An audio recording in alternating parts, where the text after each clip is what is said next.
Viene desde México, es ingeniero industrial, Instituto Tecnológico de León, México, director general de Noria para América Latina, presidente del Comité Panamericano de Ingeniería de Mantenimiento y Gestión de Activos, COPIMAN, presidente fundador de la Asociación Mexicana de Profesionales en Gestión de Activos, y es una gran persona. El ingeniero Gerardo Trujillo, un aplauso para él, por favor.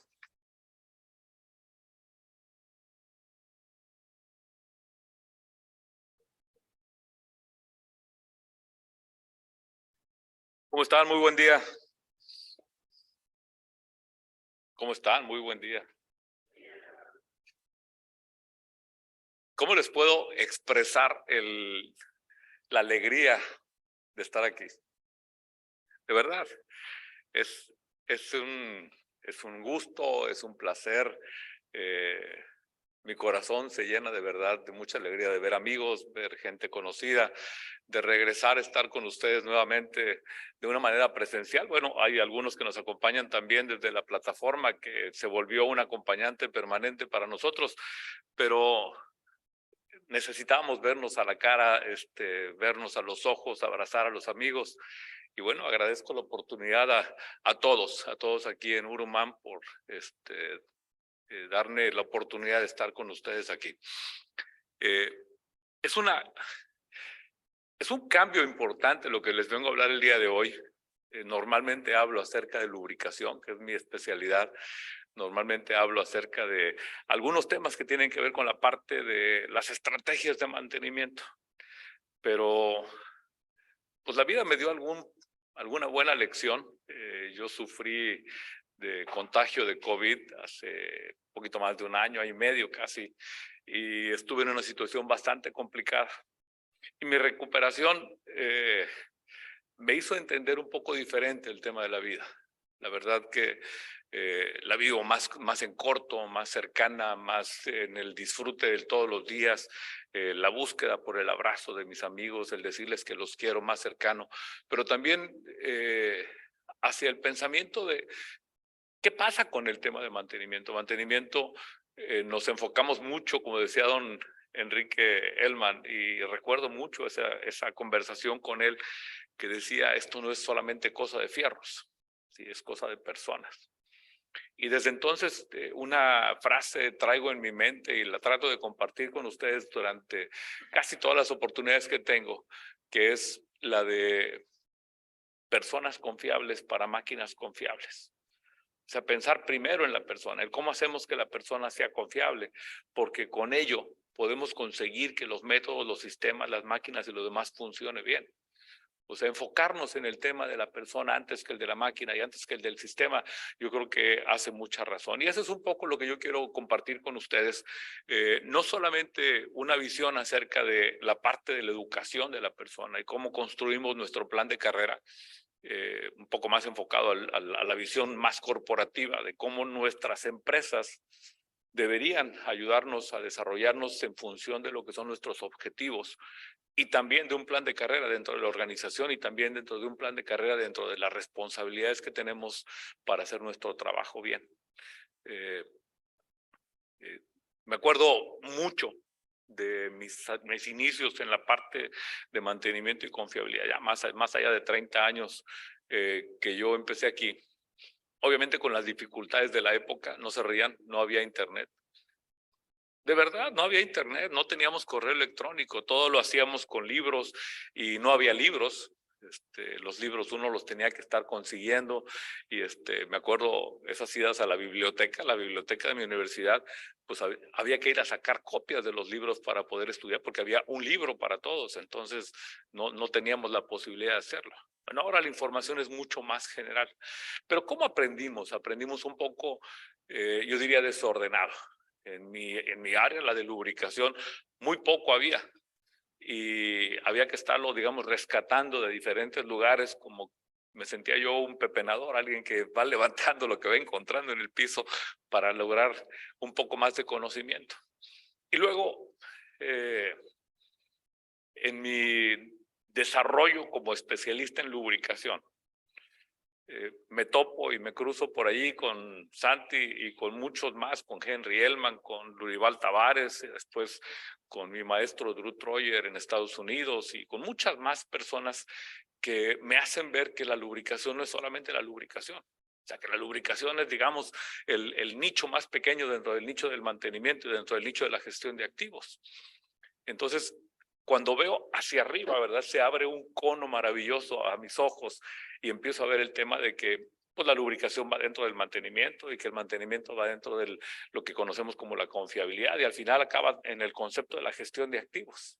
Entonces, mientras más me voy volteando hacia arriba, veo que ese cono se hace más grande. Y les confieso que me volví loco.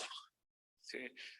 Mientras más aprendía, mientras más sabía, más pequeño me sentía y más sentía que había más por aprender. ¿Sí?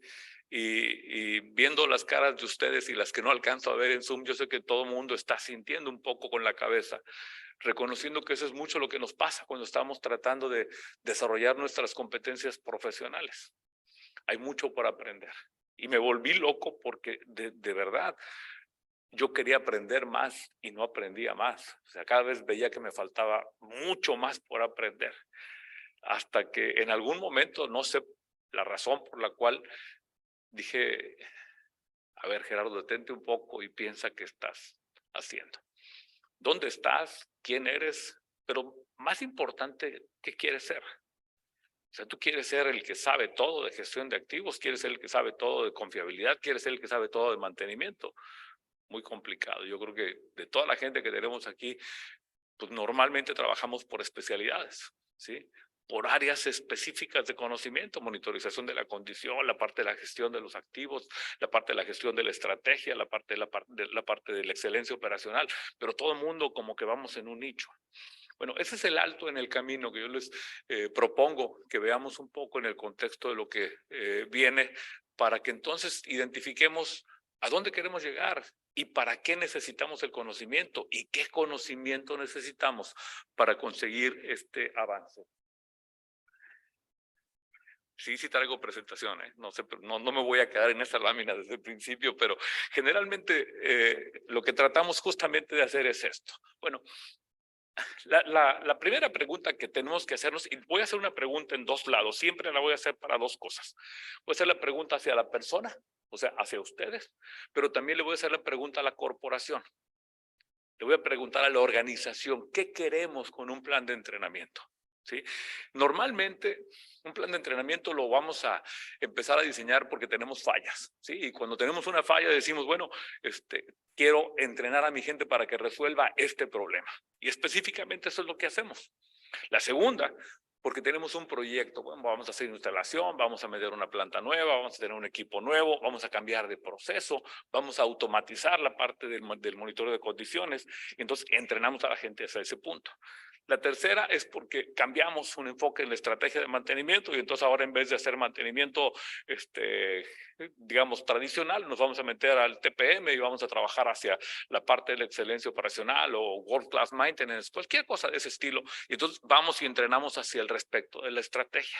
O depende de las necesidades del negocio. Si el negocio se vuelve más competitivo, yo tengo que refinar específicamente en el tema de ahorro de energía o alguna cosa de ese tipo, nos vamos para ahí.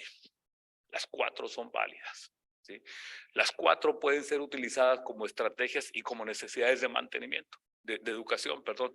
Pero también luego viene la nuestra propia. O sea, ¿por qué me entreno? ¿A dónde quiero llegar?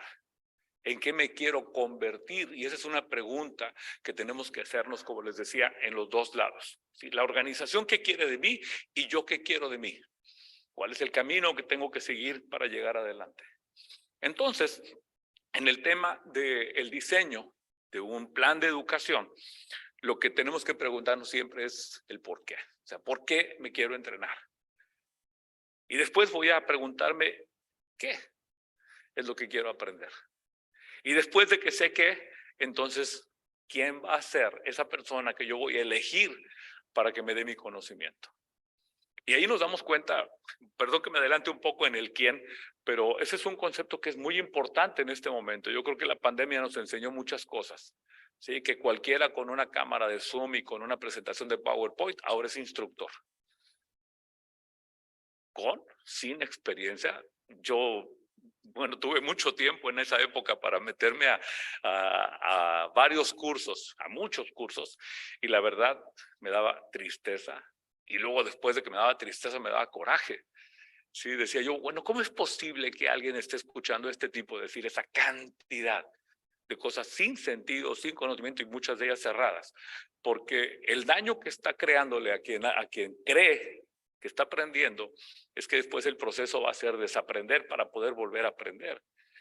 Mucho de lo aprendido con ese tipo de cosas fue complicadísimo desde el punto de vista de la verdad en lo que tiene que ver con el conocimiento.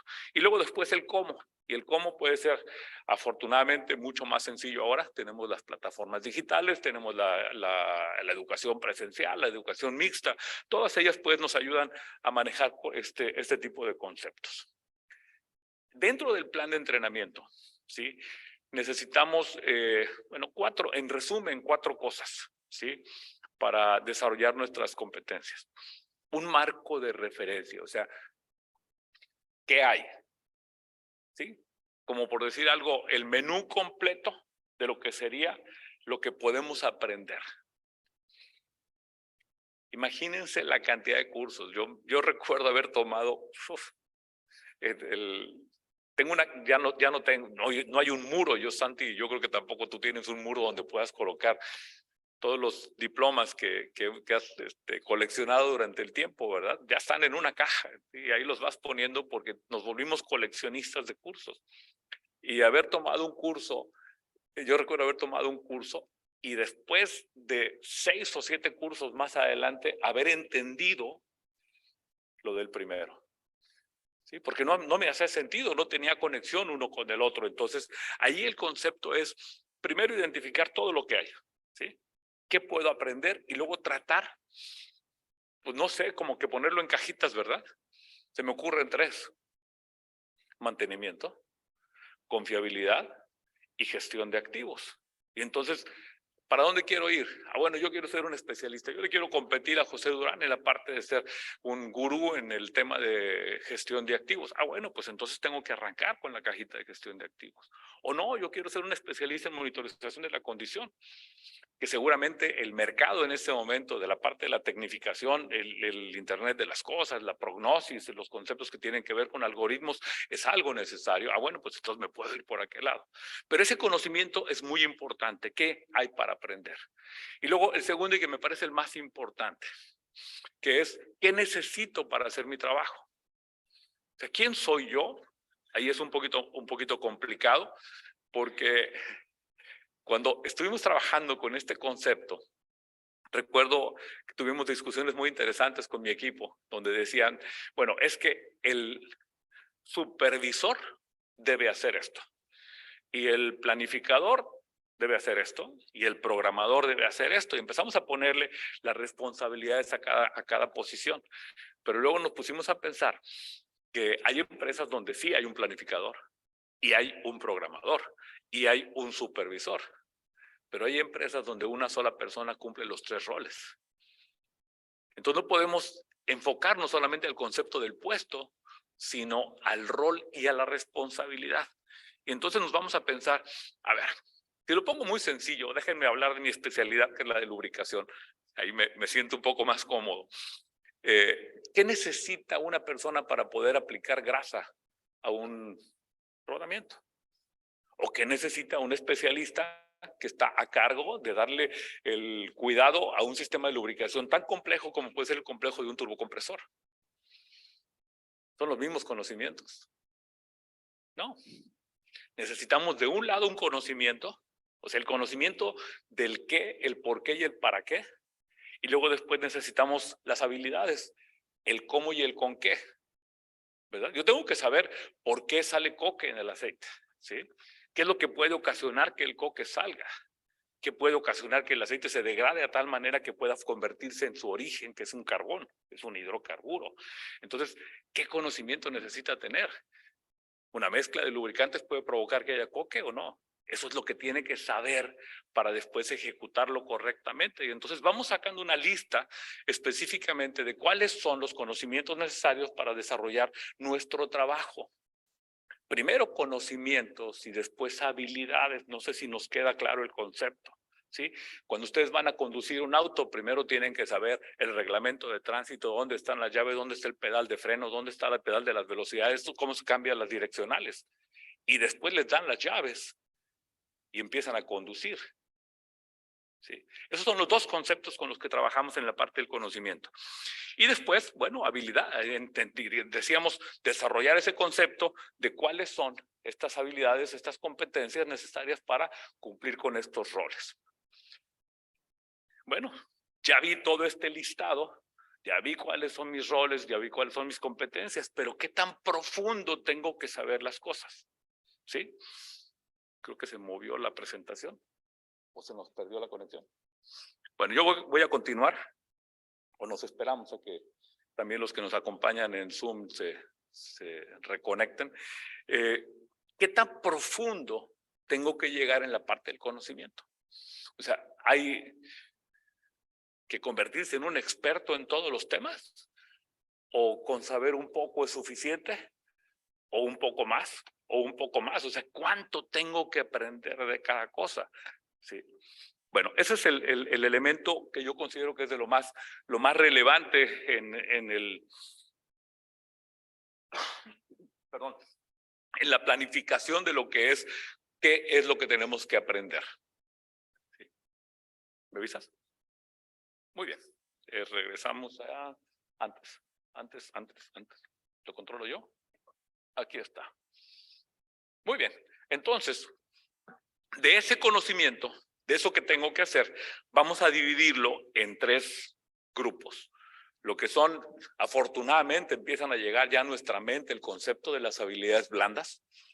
Las habilidades duras, que es en donde somos, como quien dice, mucho más afectos a prepararnos desde el punto de vista de mantenimiento, y luego la parte que tiene que ver con el conocimiento, la parte dura del conocimiento teórico, las metodologías, los fundamentos, las leyes, mientras que las habilidades blandas son las que nos habilitan a desarrollar esas estrategias de liderazgo.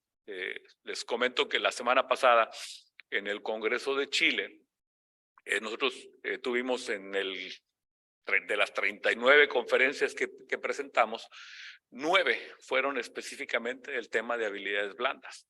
En el Congreso anterior habían sido 7 y en el anterior habían sido 3. O sea, cada vez más vamos reforzando. Y les quiero comentar que esos, digamos, experimentos, entre comillas, que hacemos para desarrollar el programa, tienen que ver con mucha investigación. Nadie pide un tema blando, pero cuando les ofrecen un tema blando dentro de un congreso de mantenimiento, yo me siento en el grupo, porque quiero ver cuánta gente va, pero quiero ver quiénes van, ¿sí? Y la mayoría de los que estaban en esas reuniones de lo que tienen que ver con habilidades blandas eran gerentes y directores de mantenimiento. O sea, agentes que tienen la complejidad en su desarrollo de lo que tiene que ver con desarrollar esas habilidades necesarias para trabajar mejor con la gente. ¿Sí? Esto, si lo vemos un poco en el panorama, pues puede ser todo lo que hay en mantenimiento y confiabilidad. Es un poco un juego de acrónimos que normalmente nos gusta utilizar en mantenimiento, ¿verdad? El RCM, el RCA, el TPM, y ahí estamos con todos nuestros acrónimos. Bueno, finalmente representan áreas específicas de conocimiento. Entonces, en ese mapa grande que hay, lo que tenemos que empezar a buscar es cómo este mapa se va estructurando. Nosotros hicimos una revisión de las diferentes referencias que existen. Lo del IAM, por supuesto, la SMRP, Uptime Elements, las normas internacionales, la UNE, ¿sí? Estas de aquí, y algunos otros elementos del Global Forum, para extraer, digamos, todos esos trozos de diferentes temas relacionados con el conocimiento y las habilidades que nos permitieran mapear o colocar dentro de una gran caja todo lo que podría ser los elementos que tenemos para trabajar. Y luego esto lo hicimos y tratamos de cruzarlo un poco con las funciones. No puestos, sino funciones. de las funciones y roles un poco ahí combinados, donde vemos los que tienen que ver acá con la gestión de activos, aquí con las estrategias de confiabilidad, acá con el mantenimiento basado en condición o la estrategia de mantenimiento, confiabilidad y mantenimiento por separado, por supuesto. Upa, ahí. Sí. Y luego la ejecución del mantenimiento y luego la gestión de los recursos humanos y la gestión de los recursos materiales. O sea, digamos, siguiendo la lógica natural de lo que es la gestión de activos que define los objetivos de la organización y cómo debajo de los objetivos de la organización nosotros alineamos nuestra estrategia de confiabilidad para determinar en función de las máquinas críticas cuál es la confiabilidad necesaria por cada una de las máquinas, para que entonces en función de la confiabilidad necesaria y la criticidad de las máquinas podamos definir la estrategia de mantenimiento, ¿sí? O sea, de la gestión de activos bajamos hacia los requerimientos de confiabilidad, identificamos la confiabilidad necesaria para cada máquina y en función de eso diseñamos esa estrategia que nos ayude a conseguir la confiabilidad necesaria para conseguir los objetivos de la organización. Entonces tenemos el diseño de la gestión de activos, el diseño de la estrategia de confiabilidad y luego la estrategia de mantenimiento, la gestión de la estrategia de mantenimiento, la ejecución del mantenimiento, la gestión de la salud de los activos como monitorización de la condición y por último la gestión de los recursos humanos y la gestión de los materiales. Y eso como resultado me va a dar un indicador que me retroalimenta con mis objetivos de confiabilidad. Quiere decir, cómo mido la confiabilidad diseñada y ejecutada y cómo la comparo con la confiabilidad requerida para cumplir con los objetivos de la organización. Demasiado complicado, ¿no? Así es, por eso lo separamos en ese tipo de conceptos, en los conceptos de la gestión. Y luego a las funciones les tratamos de poner un rol, ¿verdad?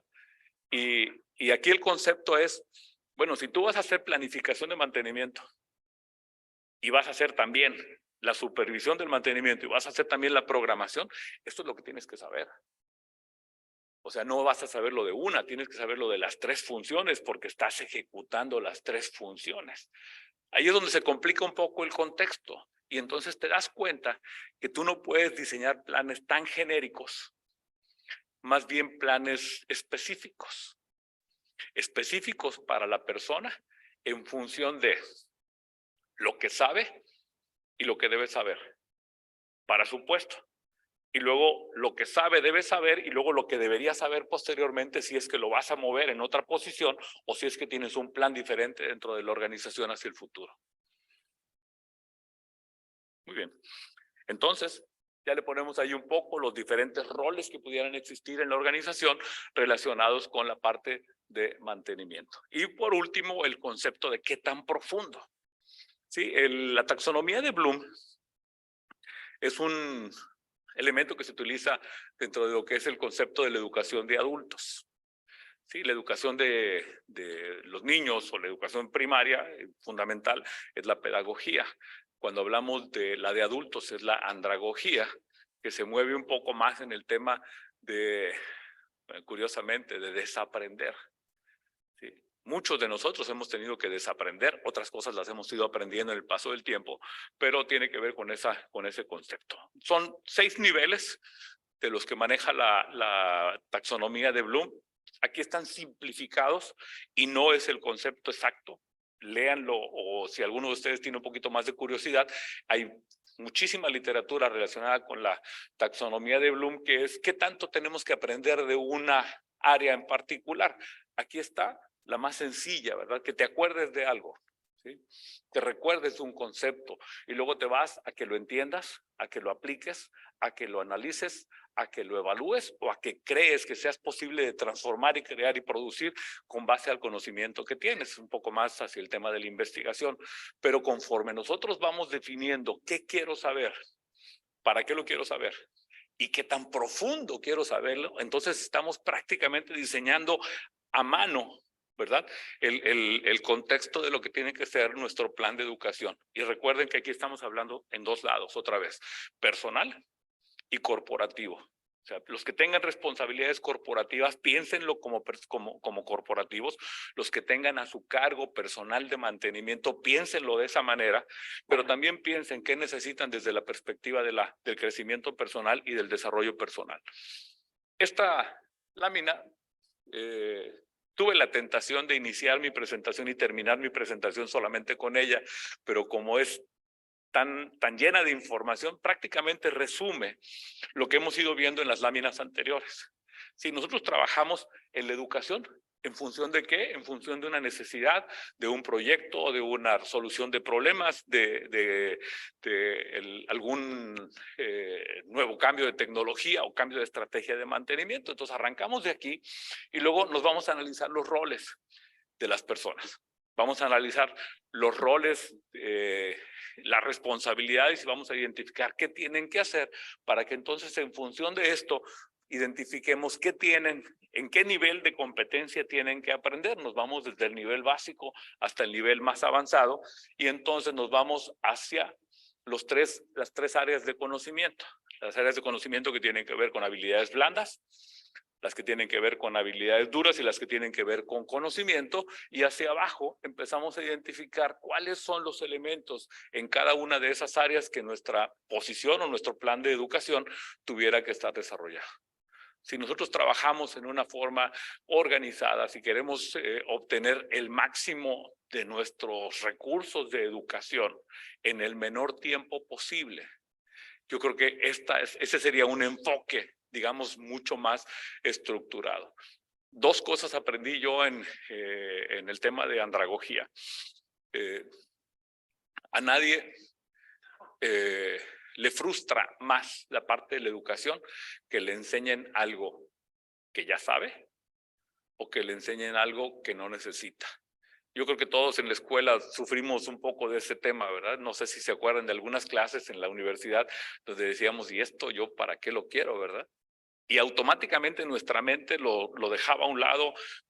Digamos, teníamos que aprobar en el curso esa materia porque era algo que estaba allí, pero le decíamos incluso materias de relleno. Bueno, en la vida real, en la industria, no podemos tener materias de relleno para nuestra gente. Tenemos que trabajar con bisturí, ¿verdad? Cortando y ejecutando y colocando exactamente, porque el tiempo que la gente está con nosotros en las organizaciones se está reduciendo. Entonces tenemos que ser muy efectivos en la forma de que preparamos a nuestras personas, porque es probable que esas personas no duren demasiado en nuestra organización, es una realidad. Entonces ese concepto es un ingrediente adicional dentro de lo que tiene que ver con la estructura del plan de carrera. Bueno, y aquí tenemos el por qué, aquí tenemos el quién debe entrenarse, aquí tenemos el cómo debe entrenarse y acá tenemos el qué, en el qué deben aprender. Estratégicamente, el diseño tendrá que visualizar en esos 5 elementos y organizarlo de una manera que se lleve hacia adelante. Arrancamos con saber dónde estamos. Un diagnóstico con evaluaciones bien estructuradas que nos permitan medir exactamente qué necesita saber nuestra gente en función de lo que tiene que hacer. Y una vez que se diseña la estrategia, hay que trabajar bien cuidadosamente en el tema de la selección de quién va a ser el instructor. En la mañana conversábamos con Andrés, con Jürgen, acerca del tema de las matemáticas, y Jürgen decía, las matemáticas no tienen problema. Dice, yo siempre fui el mejor de mi clase. Sí, pero la relevancia está en que tuvo un buen maestro. Y un buen maestro puede hacer que tú desarrolles tus competencias o que las entierres. ¿Sí?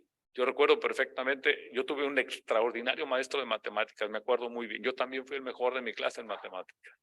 ¿Pero por qué? Porque tuve un maestro que me animó. Me acuerdo cuando estábamos en una clase de cálculo, hacíamos algo y cálculo integral y diferencial no era demasiado problema para mí y yo me brincaba 2 o 3 pasos en el proceso. Entonces, cuando pasaba la pizarra y hacía eso, el maestro me decía, tú eres de los míos, ¿sí? Bien hecho. Entonces, eso me animó a continuar trabajando con los pasos en mi mente y hacer el proceso más sencillo. Cuando Alejandro, mi hijo, era extraordinario en matemáticas, mejor que yo, y un maestro lo reprobó todo el año porque se pasaba los pasos. ¿Sí? Entonces, el instructor es fundamental. Alejandro no estudió ingeniería, por cierto. ¿Sí? se frustró tanto de ese enfoque. Yo creo que hubiera sido un extraordinario ingeniero, pero él en ese momento, como reprobó matemáticas y no tuvo la forma de demostrar, decidió irse para otro lado. Pues el instructor es fundamental. Hay que seleccionar gente que sabe, no solamente que sabe que tiene la experiencia, que tiene la preparación para compartir conocimiento. La parte de la educación no es nata. Hay que aprenderla, hay que prepararse para hacer el concepto de convertirnos, los que fuimos educados de la manera que éramos instructores, convertir nuestro proceso de instructor en un proceso de facilitador. Los chicos nuevos, la gente de la época moderna no aprenden, no los enseñas, aprenden. Entonces tenemos que cambiar nuestro rol hacia el tema de lo que tiene que ver con esta parte, la experiencia, la didáctica, la especialización, y luego, por supuesto, identificar, bueno, ¿qué presupuesto tenemos? La educación es costosa, la buena educación es costosa, pero cuesta más la ignorancia. Entonces habrá que dedicarle justamente el tema del presupuesto a ello. En esta parte de aquí hay que trabajar, ya una vez que está desarrollada la estrategia, hay que trabajar específicamente en dos temas muy importantes. Nosotros nos hemos encontrado que la mayoría de los planes de educación te da el curso y si aprendiste, bueno, y si no, también. La metodología tiene que estar enfocada en la evaluación y en la medición. Estos dos elementos son fundamentales. ¿Cómo me aseguro que lo que dijimos que íbamos a conseguir se consiguió? O sea, ¿cómo logro identificar si mi objetivo de aprendizaje fue adecuado? ¿Cómo logro aterrizar el objetivo de aprendizaje a una situación de la vida real? Que eso es algo muy importante y que se puede hacer con los procesos nuevos de educación. Cuando se diseña de esta manera, en la misma instrucción se puede establecer solución de problemas actuales en la organización y que se utilicen como casos de estudio y como casos de solución, que incluso la solución de esos problemas puede llegar a ser un elemento de financiamiento para la estrategia misma de educación. Entonces, estos dos elementos yo los considero que son los que habilitan el concepto del cierre de la estrategia. Les quiero compartir un plan. Esto es un plan real. Esto no tiene nada que ver con una lámina preparada para mostrarles algo. Este es el plan de una organización completa, de cómo a través de su visión de la estrategia de mantenimiento y confiabilidad, identifica cuáles son aquí está prácticamente el plan en una sola hoja. ¿Se acuerdan que hay un concepto que se llama la programación en una sola hoja? Bueno, aquí está. ¿Sí? Programar la estrategia en una sola hoja. Aquí están todos los empleados. ¿Sí? Aquí están los 5 años en los que va la implementación del proceso, cuáles son los niveles de educación que van a seguir, cuántas horas y quiénes van a tener que estar integrados en este proceso. Y a dónde tienen que llegar, a certificaciones. Aquí terminan con certificación CMRP, quiénes van a estar allí, cuáles son los pilares y después el número de horas y cuáles son los proyectos de certificación que tienen. Disculpa. Así es como se visualiza un entrenamiento. Una vez que está esto planeado, aquí está, por ejemplo, aquí los que son operadores, los que son ingenieros y los que son supervisores y los que son mandos altos. Cada uno tiene una cantidad de personas y cada uno de ellos va a diferentes niveles de la organización. De aquí lo que sale posteriormente es toda la planificación, cómo esto se convierte en la matriz de entrenamiento, donde tenemos a cada una de las personas, cada uno de los temas y en qué nivel de conocimiento tienen que ser implementados. Así tenemos un mapa perfectamente definido de a dónde queremos llegar, cómo es que queremos llegar, cuáles son las cosas que tenemos que identificar y trabajar adecuadamente para el logro de este objetivo, que es el de hacer personas confiables para que las máquinas puedan ser confiables. En resumen, los 4 pasos que revisamos durante esta conversación: identifiquen dónde se encuentran o dónde se encuentra su grupo y a dónde quieren llegar. Ese es el primer punto, que si no sabes a dónde quieres llegar, cualquier camino está bien. Y eso es lo que nos pasa con frecuencia en la parte de la educación.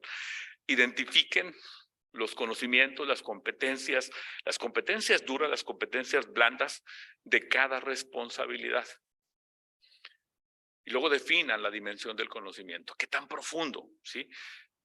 Definan también el plan de entrenamiento, cómo trabajarlo, quién, cuándo, cómo hacerlo, y después identifiquen las fechas, el tipo de educación, el tipo de entrenamiento, el presupuesto que tienen, bueno, es la planificación de ello. Y el último, el muy importante, evalúen, midan el desempeño del programa. En un programa último que estuvimos revisando, me acuerdo muy bien cómo se hace el análisis de las evaluaciones y se ve cómo cada uno de los que participaron en el curso se desempeña en ellos. Y entonces se identifica cuáles son las personas que no están logrando el nivel de desempeño necesario o los temas que no están siendo cubiertos. Por ejemplo, si nosotros vemos que en un tema en particular todos están débiles, no es una situación que tiene que ver con la persona, es una situación que tiene que ver con el instructor, o que tiene que ver con la forma de hacerlo, o que tiene que ver con el día que se hizo la clase. A lo mejor ese día jugaba Uruguay, a lo mejor ese día había partido, no sé, y la gente no aprendió. Entonces se va revisando, porque aquí no podemos hacer como en la escuela, si pasaste con el 70% está bien.